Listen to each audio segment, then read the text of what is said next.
দর্শক, বর্ষবরণের খবরাখবর জানাতে রমনা বটমূল থেকে সরাসরি যোগ দিচ্ছেন আমাদের সহকর্মী জয়নাতুল মোহনা এবং রবীন্দ্র সরোবর থেকে যুক্ত হচ্ছেন সহকর্মী তৌফিক মাহমুদ মুন্না।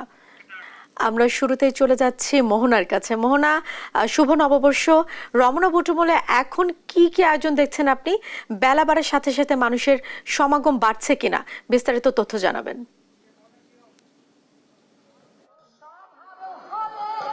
যেমনটা জিজ্ঞেস করছেন যে নববর্ষের শুরুর সকালটা যদি হয় সুরের মূর্ছনায়, তবলার ধ্বনিতে এবং গানের লয়ে, তার চেয়ে বলা যায় যে সবচেয়ে দারুণ নিদারুণ যে মিশ্রণ তার মনে হয় না আর হতে পারে, যা রমনা বটমূলে বর্তমানেও চলছে। এবং জানেন প্রতি বছরের ন্যায় রমনা বটমূলে ছায়ানট আয়োজন করে থাকে যে সাংস্কৃতিক পরিবেশনা, যা মূলত জাতীয় উৎসবে পরিণত হয়েছে, যেখানে নববর্ষ বা পহেলা বৈশাখ মানে রমনা বটমূলে নববর্ষের সকালে সকলকে সাদা শাড়ি, লাল পায়ের কিংবা লাল সাবা, সাদা পাঞ্জাবি পরে রমনা বটমূলে আসতে হবে এবং নববর্ষ উদযাপনের যে প্রথম সাংস্কৃতিক পরিবেশনা তা ধারণ করতে, তার সাথে নিজেকে মানিয়ে নিতে, সেই ধারণাটাকে তার জন্যই কিন্তু সকলে এসে থাকেন। এবং বলা যায় যে ভোরের আলো ফোটার সাথে সাথেই এই রমনা বটমূলে শুরু হয়ে যায় যে সঙ্গীত পরিবেশনা। এবং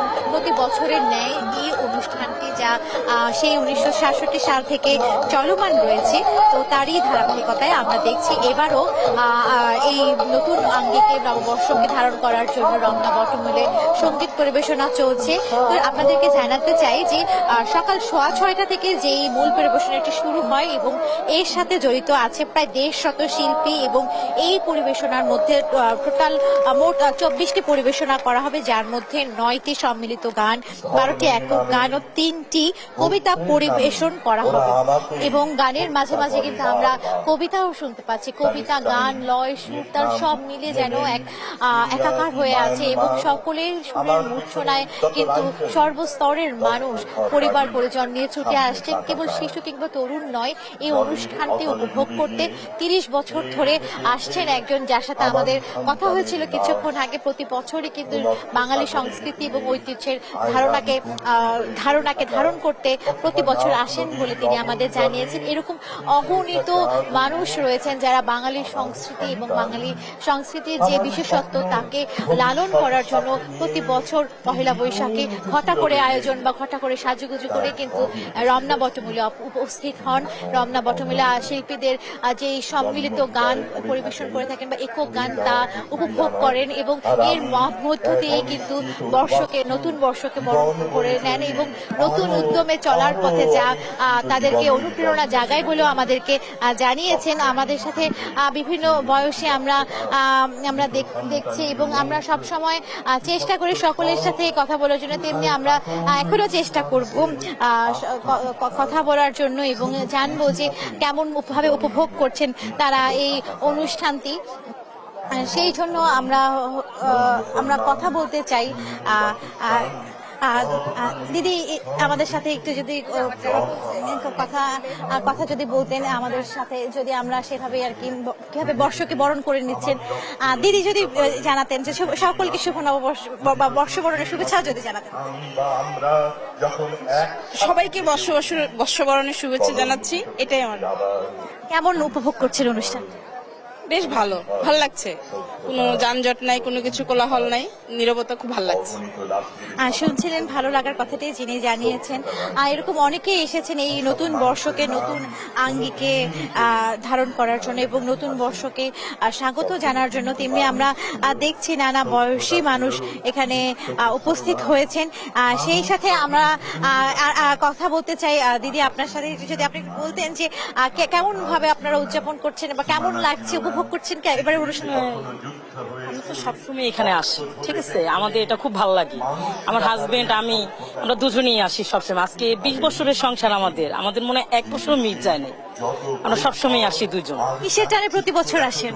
খুব ভালো লাগে, খুব কেমন জানি মায়া লাগে, খুব ভালো লাগে, এই দৃশ্যগুলি আমার কাছে খুব ভালো লাগে, ওই টানেই আসি। আর নতুন বছর আসছে, নতুন বছরের নতুন বার্তা কি আছে? নতুন বছর ভালোভাবে চলাফেরা করব, দুজন মিলে একসাথে থাকবো, এই কামনাই করি। আর সবার সাথে খুব ভালোভাবে করব, এটাই আর কি আমার। ধন্যবাদ। আমাকে শুনছিলেন যে নতুন বছরকে নতুন উদ্যমে ধারণ করার জন্য এসেছেন অনেকেই। আমরা সেই সাথে কথা বলতে চাই আরো আরো যারা এসেছেন, যারা তরুণ বয়স্ক আছেন তাদের সাথেও তারা জানাবেন আমাদেরকে তাদের অনুভূতি বা বিবরণ জানাবেন যে কেমন ভাবে তারা উপভোগ করছেন। এছাড়াও আমরা দেখতে পাচ্ছি বিভিন্ন বয়সের এবং নানা জনের মানুষজন কিন্তু এখানে আসছেন। সেই সাথে আপনাদেরকে বলতে চাই যে প্রতি বছরের ন্যায় এই যে আয়োজন, সেই আয়োজনকে অংশ নিতে প্রতি বছরই গান শুনতে, সঙ্গীতের সুরের মূর্ছনায় নিজেদেরকে ভাসিয়ে দিতে রমনা বটমূলে উপস্থিত হন সংস্কৃত একে মনোভাব সম্পন্ন মানুষ এবং যারা বাংলা ঐতিহ্যে ধারণ করতে চান, লালন করতে চান। তো রমনা বটমূল থেকে আপনারা শুনছেন এখনো চলছে সম্মিলিত সঙ্গীত পরিবেশনা। আমাদের সহকর্মী তৌফিক মাহমুদ মুন্না রয়েছেন রবীন্দ্র সরোবরে। আমরা তার কাছেও আরো জানবো বর্ষবরণের নানা উদযাপন বা আয়োজনের কথা। তো সেখানে আমরা সরাসরি চলে যাচ্ছি। আমি রয়েছি এখন রাজধানীর রবীন্দ্র সরোবরে এবং রবীন্দ্র সরোবরে কিন্তু আসলে পয়লা বৈশাখ অর্থাৎ বাংলাকে কিন্তু বরণ করতে সম্পূর্ণ প্রস্তুত রবীন্দ্র সরোবরে এবং সেই চোখে কিন্তু আসলে নতুন বছরকে বরণের কিন্তু এখানে আয়োজন চলছে। সেই আয়োজনের অংশ হিসেবে কিন্তু এখানে সকল পেশার মানুষ উপস্থিত হয়েছেন। তারা কিন্তু আসলে সকাল থেকেই এখানে কিন্তু উপস্থিত হয়েছেন এবং এই রবীন্দ্র সরোবরে সুরের মূর্ছনায়, সুরের ধারা তারা কিন্তু নতুন বছরকে কিন্তু স্বাগত জানাচ্ছে এবং নতুন বছরকে বরণ করে নিচ্ছে। তারই ধারাবাহিকতা এখানে কিন্তু সকাল থেকেই গানের আয়োজন করা হয়েছে। পাশাপাশি এখানে প্রাচীন যে ঐতিহ্যবাহী নববর্ষকে সামনে রেখে যে মেলা হয় বা যে ধরনের স্টল থাকে সবগুলো কিন্তু এখানে আমরা দেখছি এবং এখানে সকল পেশার মানুষ কিন্তু এখানে উপস্থিত হয়েছেন। সকাল থেকে তারা কিন্তু বেশ উচ্ছ্বাস নিয়ে নতুন বছরকে প্রস্তুত এবং জানেন যে নতুন বছর, নতুন দিন, নতুন সকাল।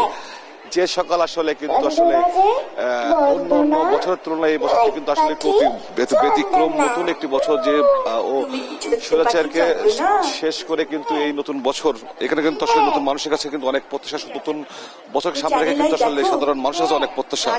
আমরা এখানে দেখছি যে সকল পেশার মানুষ কিন্তু বেশ সারিবদ্ধ ভাবে এখানে উপস্থিত হয়েছেন। তারা কিন্তু নতুন বছরকে উপভোগ করে বরণ করার জন্য এখন উপস্থিত হয়ে আছেন। আমরা একটু কথা বলার চেষ্টা করবো যারা রয়েছেন এখানে নতুন বছরকে সামনে রেখে। এই নতুন বছরে আপনাদের প্রত্যাশা কি আসলে আপনাদের কাছে? আসলে আমরা যে বৈশাখকে কেন্দ্র করে যে একটা সমন্বিত মিলিত হই সেটা যাতে আমরা ধরে রাখতে পারি, সেই প্রত্যাশা যাতে আমরা কন্টিনিউ করতে পারি, সেটা আমাদের সবচেয়ে বড় কথা। আর এই সুরের মূর্ছনায় যাতে প্রতিটা মানুষ যাতে একাগ্রতা সৃষ্টি করে সেদিকে আমাদের লক্ষ্য রাখা উচিত। সেই প্রত্যাশায় বছর, নতুন সরকার, নতুন একটি দিন, নতুন সকাল, কি চান আসলে এই নতুন দেশে? আমরা যেটা চাই, আমরা চাই প্রতিটা মানুষ যাতে সমন্বিত ভাবে আমরা মিলিত হই এবং সবার আশা প্রত্যাশা যাতে আমরা শান্তিভাবে এই দেশটাকে এই আজকের মতো করে যদি জয় করতে পারি। ধন্যবাদ।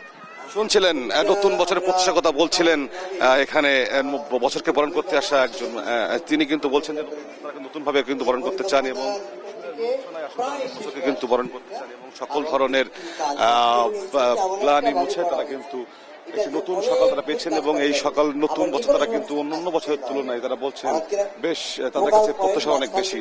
আমরা একটু কথা বলার চেষ্টা করবো। এখানে আরেকজন রয়েছেন, তারা নতুন বছরকে বরণ করতে এসেছেন। এই নতুন বছর, নতুন সকাল, কি প্রত্যাশা করেন? শুভ নববর্ষ। আমরা আজকে একটা নতুন বছরে পদার্পণ করলাম। আমরা চাই বাংলাদেশটা যেন অনেক উপরে চলে যায়, অনেক সুন্দর একটা বাংলাদেশ চাই আমরা ফ্যাসিবাদীদের সাথে আর বাংলাদেশ গড়তে চাই না।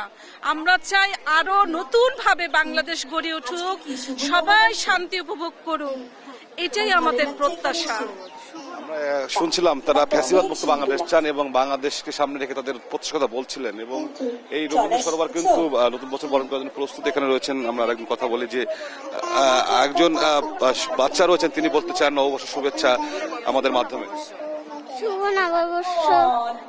শুভ নববর্ষ। আমরা একটা কথা বলবো, এখানে একজন রয়েছেন নতুন বছরের শুভেচ্ছা জানিয়েছেন, তাকে শুনবো। নতুন বছরে আপনাদের আসলে প্রত্যাশা? আমাদের প্রত্যাশা হলো আগন্তুক নববর্ষ হোক নতুন প্রজন্মের একটি নতুন সম্ভাবনাময় দিন, এই প্রত্যাশাই আমরা করি। নতুন প্রজন্মের জন্য শুভকামনা।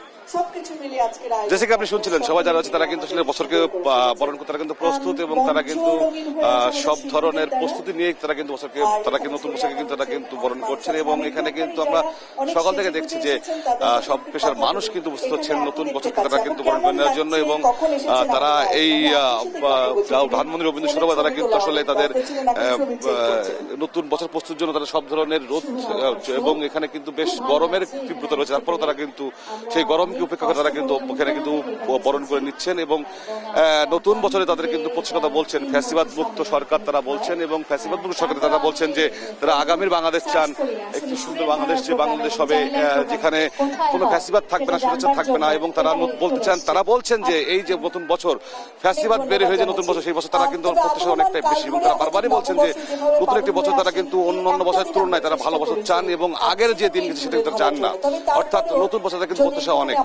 সবকিছু মিলিয়ে জেসিকা, এই ছিল আমার কাছে সর্বশেষ অবস্থা রাজধানী জঙ্গি শহর থেকে। জেসিকা, মুন্না, আপনাকে ধন্যবাদ। সেই সাথে ধন্যবাদ জানাচ্ছি মোহনা আপনাকেও।